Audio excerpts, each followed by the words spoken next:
Can you hear me? Yes. I am going to be controversial because I'm going to challenge you on a couple of points of your speech, if I may. The first question is about all the actors that you've been talking about in the negotiations. Yes. And we start with the EU.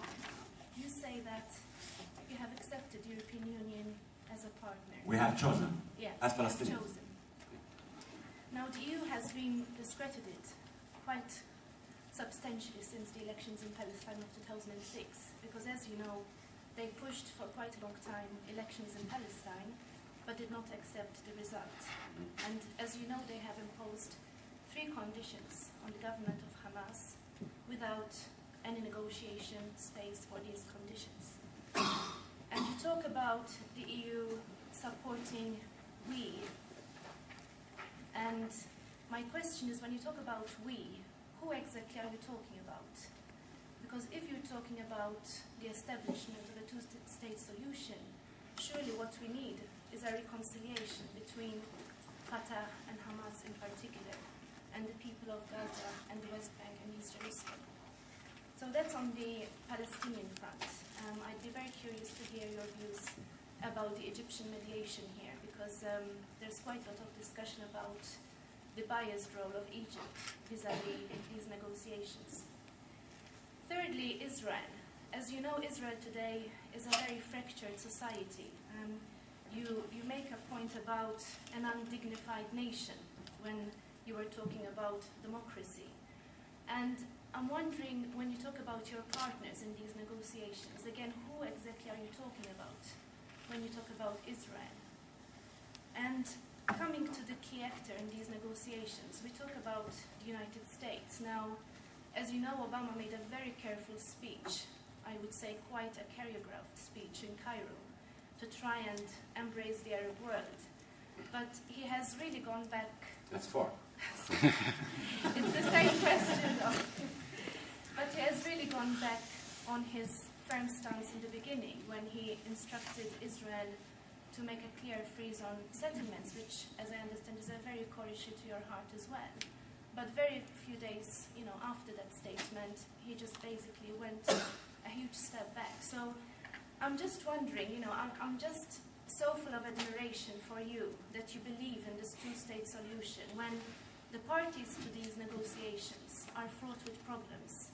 And also what we see, I was in Palestine in November 2009, and I was not allowed into Gaza to organize workshops for my project. And basically I was told that education is not humanitarian enough in terms of what I was trying to do.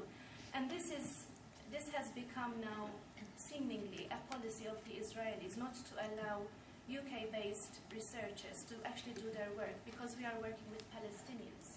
And as you say, we are seen as pro-Palestinian. So I'm just wondering, with the facts on the ground as they are, how can you retain such optimism?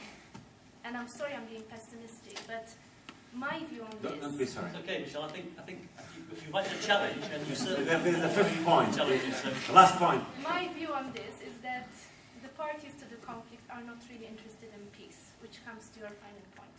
So I would like to hear your views about that. I think we'll take those 5. I was going to collectively together, but I think Michelle's finding 5 her own, so please respond. Yeah. In the 5th point, I was very, very clear. I cannot make peace. I cannot force the Israelis to have peace with me.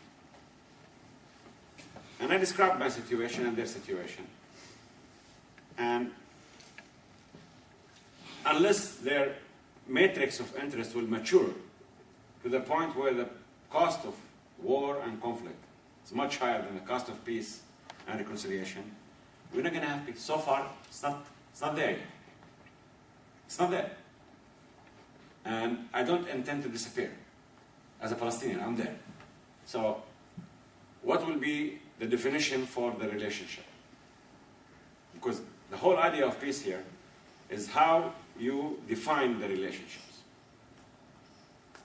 How do you build for the future on the 2 states?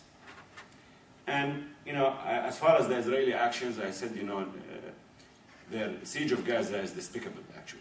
This cannot be tolerated. Using, when you wake up every morning, Gaza needs 450 tons of flour, 37 tons of medicine, 152 tons of meat and chicken, and 155 tons of vegetables and fruits, and 370,000 liters of gasoline, and so on, electricity, water, all comes from Israel. Today, they give Gaza 20% of this. It's shameful.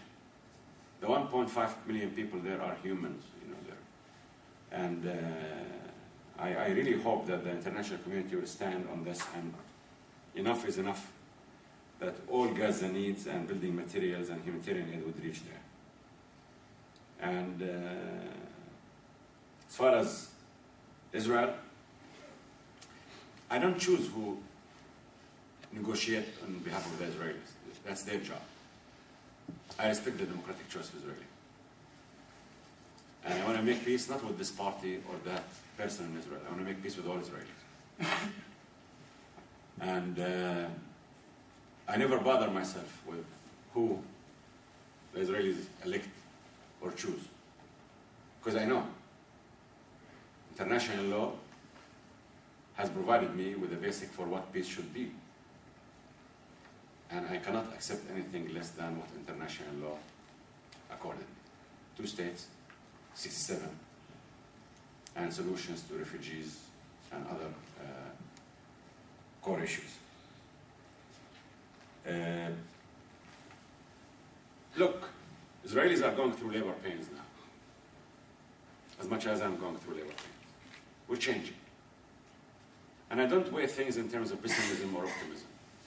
I'm not in the poetry department of certain Najah University or Birmingham University. I'm in the real life out there. And